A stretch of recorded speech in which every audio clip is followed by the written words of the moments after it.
سيقول السفهاء من الناس ما ولاهم عن قبلتهم التي كانوا عليها قل لله المشرق والمغرب يهدي من يشاء إلى صراط مستقيم.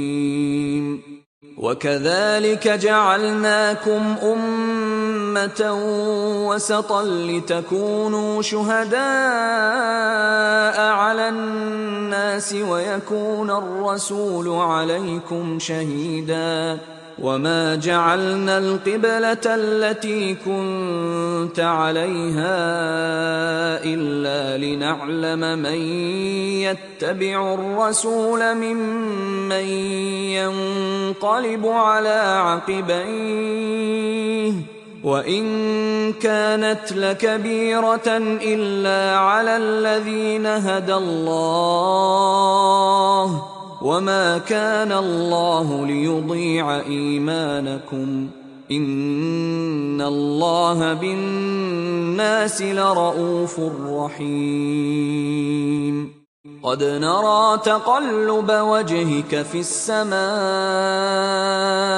فلنولينك قبلة ترضاها فول وجهك شطر المسجد الحرام وحيث ما كنتم فولوا وجوهكم شطره وإن الذين أوتوا الكتاب ليعلمون أنه الحق من ربهم وما الله بغافل عما يعملون.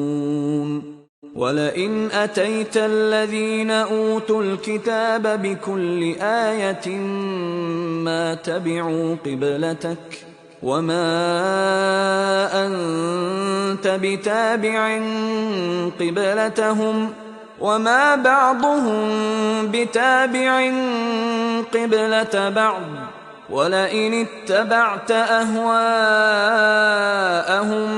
من بعد ما جاءك من العلم إنك إذا لمن الظالمين.